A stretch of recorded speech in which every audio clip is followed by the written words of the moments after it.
Welcome to the Breadwinners. We're back for season 5 and taking your questions about work, life, and everything in between. I'm Jennifer Owens. I served as editorial director of Working Mother Media and founded the Working Mother Research Institute.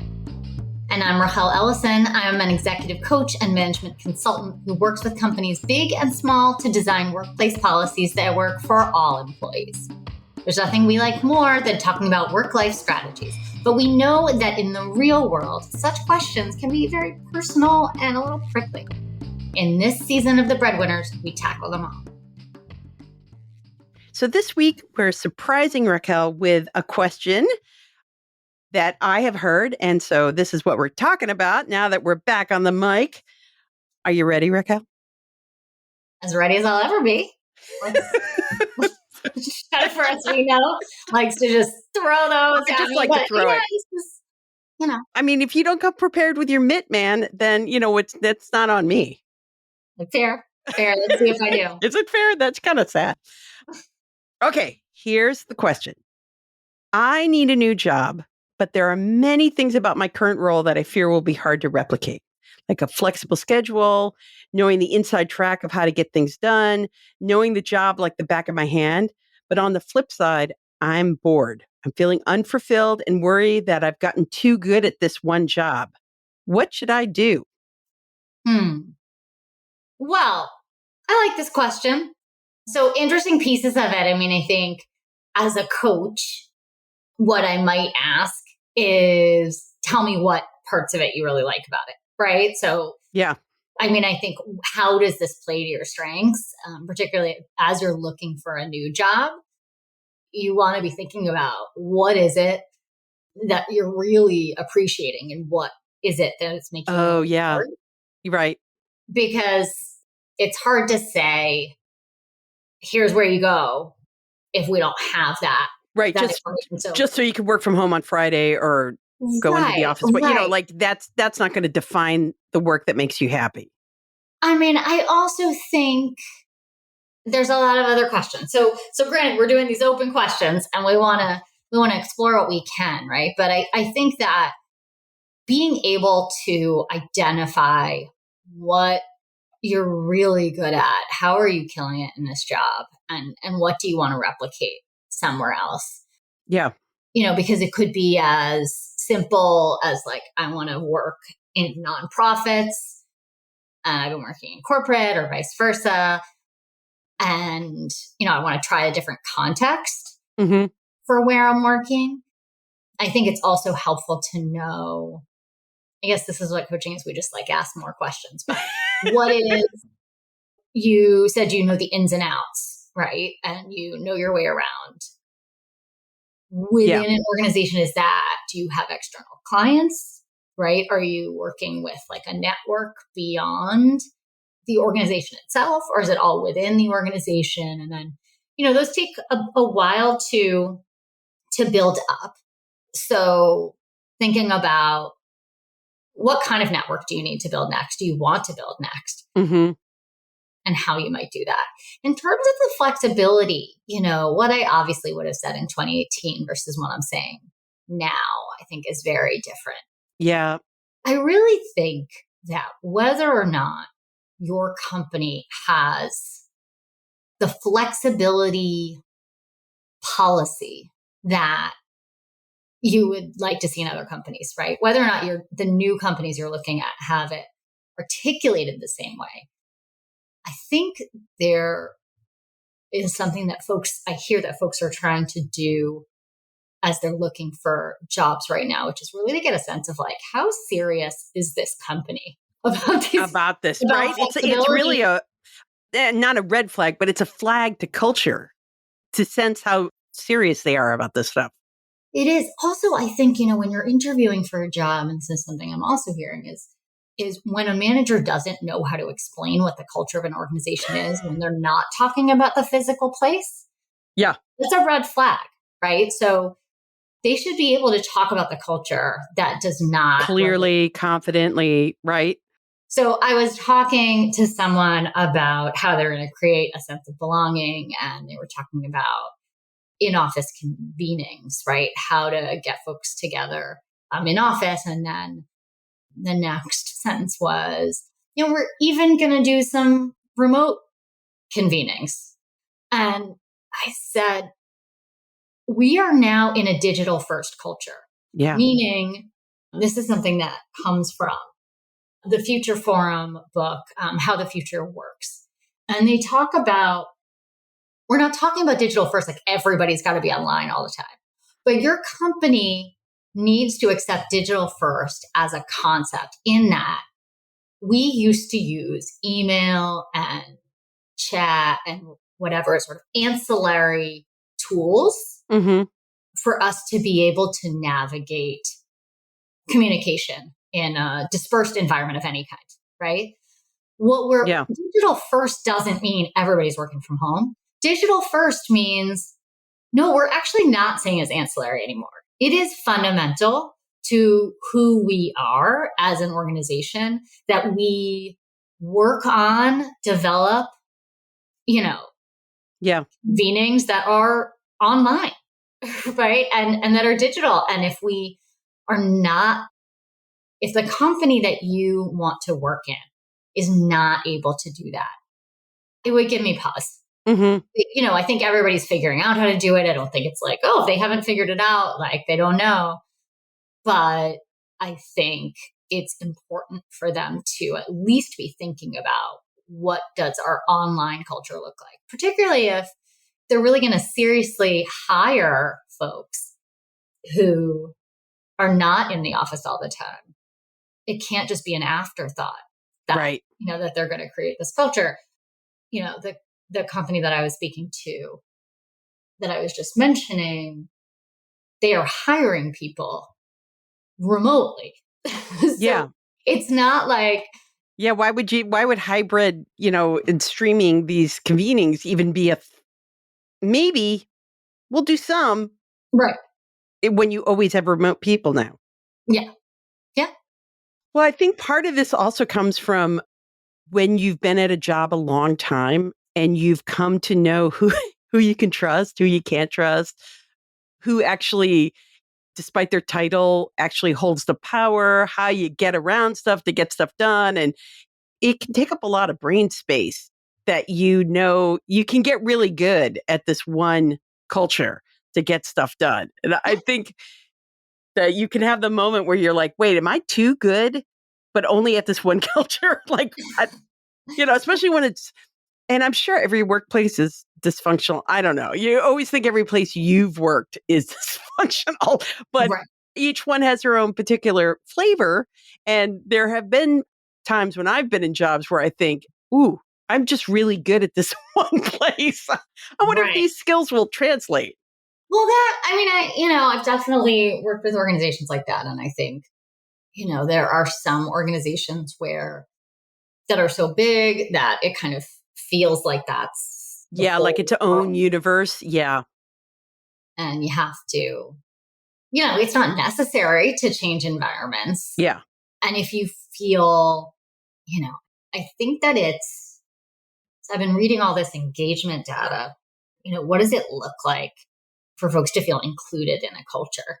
And I think you really have to ask yourself, if you're going to think about whether or not to stay or go, and if you're feeling bored, do you feel like part of that culture? Do you feel like, do you have, the Gallup has questions of like, do you have a best friend at work?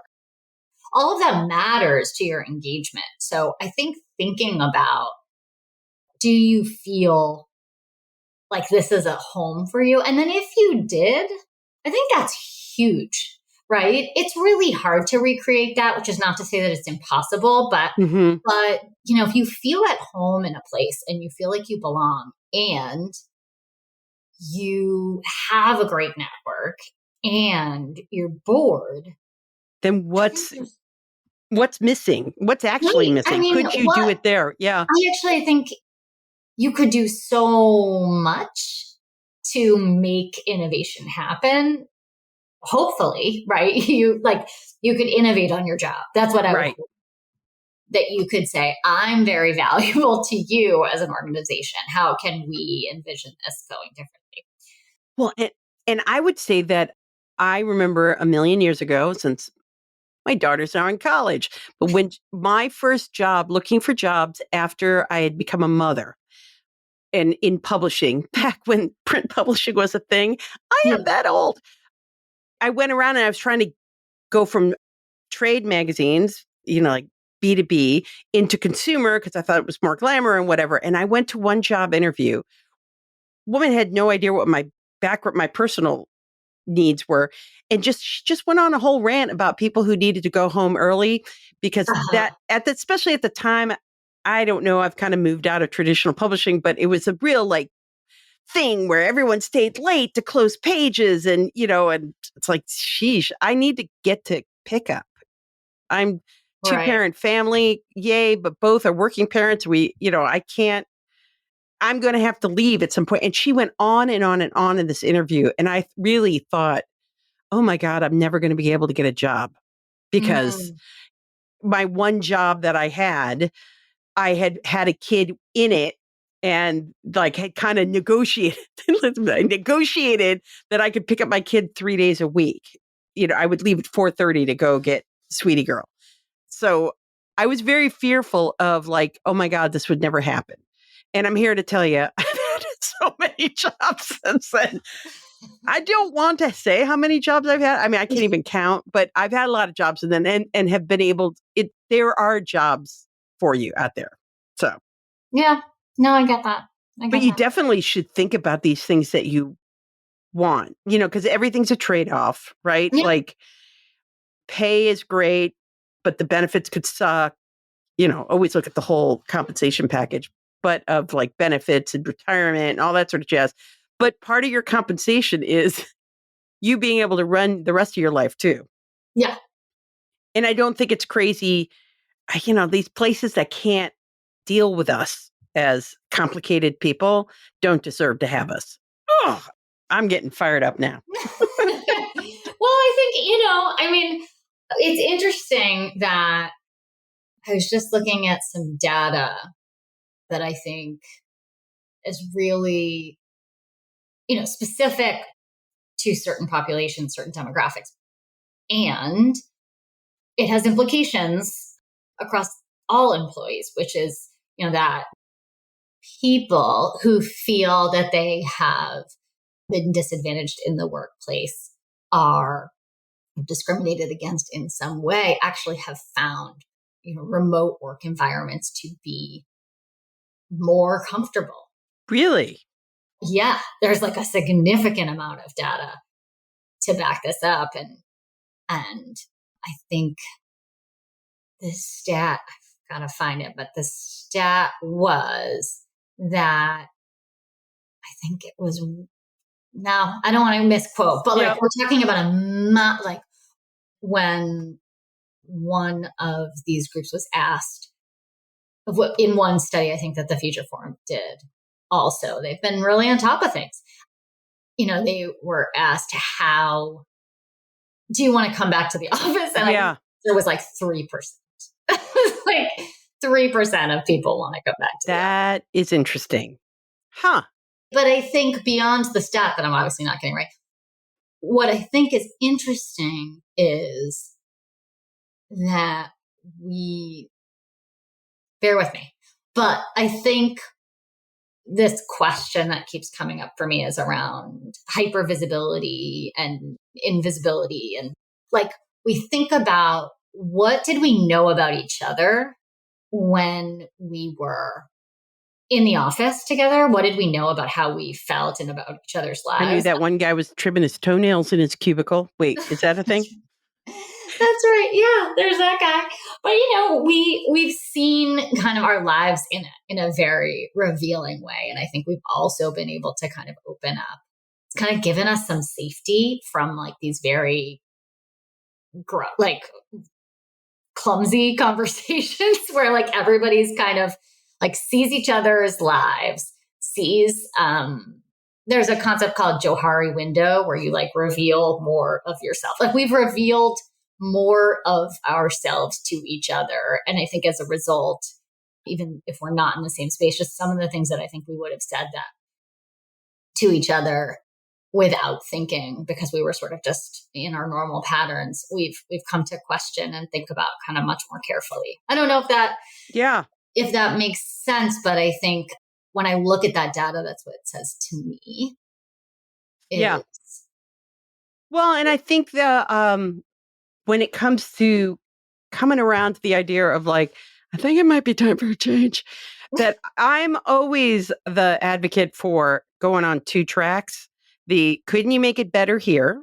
Like, have you actually done all the work? Like having the conversation with your boss about, well, to back it up, what do you want? What is it? Is it managing a team and you're not, you don't have that, or you'd like to move to a different, whatever it is, you have to know what you want first, yeah, because work is never going to ask you what you want. You're going to have to right. tell it. Yeah. Go on that track, go on that journey, while you still have a paycheck. And then, start the second track and see what the market will bear, and have these weird conversations and get freaked out when you talk to the weird woman who things did not go well for that woman, by the way. Oh, really? Yeah. Oh, yeah. That's off the mic gossip. We'll have to have an event and I'll tell you those stories. But, have those weird conversations, put them in context, like, ooh, everybody's kind of weird on this point. This is not going to happen. Just get to a sense of what the market is out there. And do two tracks, I think. Yeah. I think that makes sense. I don't think, because really, no one will.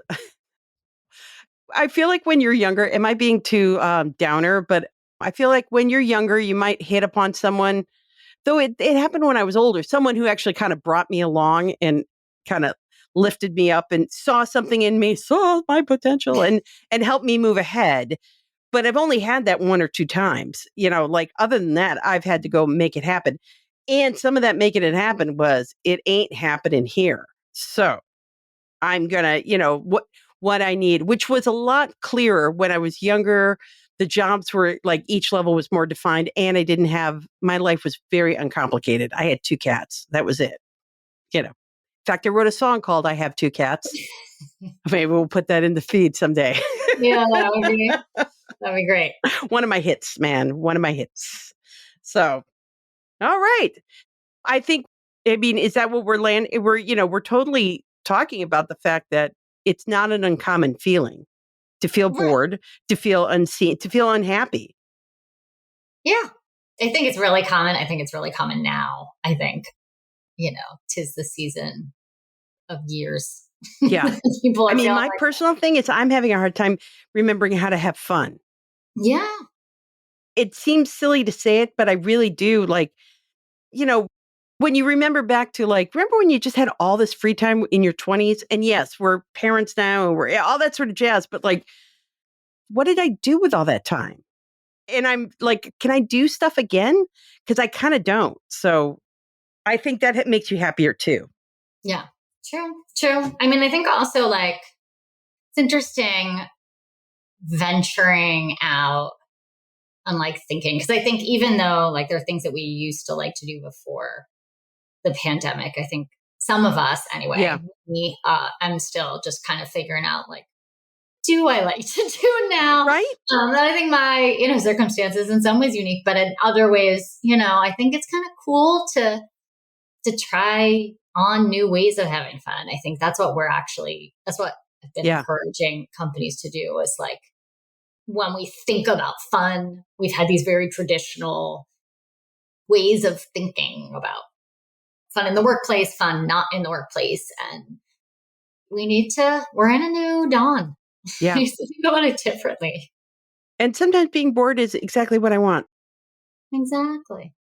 So this person, this listener who is looking for some answers, let's sum up what we think, the questions that we think they need to ask themselves, and what some next steps might be. So we talked about, we can both chime in here. Yeah, for sure. I want to hear what your next steps are before I no. I think really got to ask yourself, what do you like about your job in terms of what you do and your individual performance? what are you working on that excites you? Because even if you're bored, there might be parts of your job that Yep. you're still liking. It's not a monolith, your job. It's not. It's really not. Yeah. And then think about, the network that you have at work that you mentioned. Do you feel at home there? Is that a place, whether or not you're bored and you've been there for a long time, do you want to keep being there? Do you feel like that's where folks know you? Yeah. Is that a place that you want to be? I think in terms of, to your point, Jo, I think in terms of thinking about, how to get more enjoyment out of things, I think. Yeah. Is it the Try to think about your life outside, right? Yeah. That, is there a holistic look you should be thinking about for everything that's going on? Yeah. Yeah. And then I think this question around flexibility, what's important to remember again is that things have changed.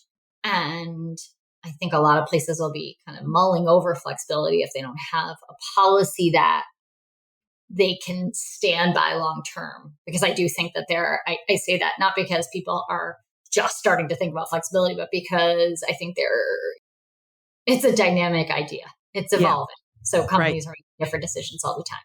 But do they actually believe that there is value to being remote and having a digital environment where folks can get together? And I think that's really important to assess. Being able to talk to a manager who can talk about the culture of the organization without talking about the office building is really important. Mm-hmm. Yeah. And just recognizing, like we said, it's a particular time. Yeah. In our world where folks are feeling a little bit uneasy and unsettled and wanting to figure out what's next. Yeah. Sure that, it's not a grass is always greener thing. And you really mean it.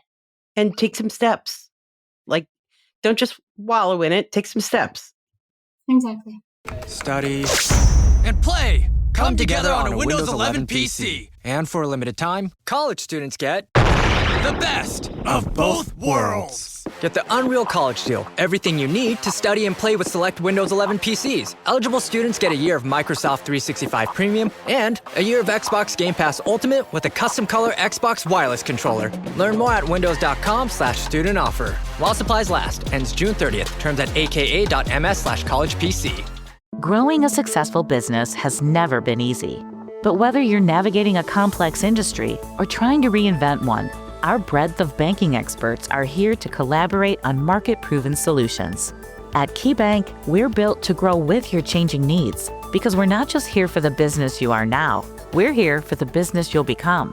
Reimagine business as usual. KeyBank opens doors. Learn more at key.com/B2B. Thank you so much for joining us on The Breadwinners. Do you have a sticky work-life question for us? Send it our way at thebreadwinnerspod@gmail.com. We're here to help. And please take a moment to rate and review our show. It really helps. And of course, join us on Facebook or Instagram at The Breadwinners Podcast. And until next time, keep hustling.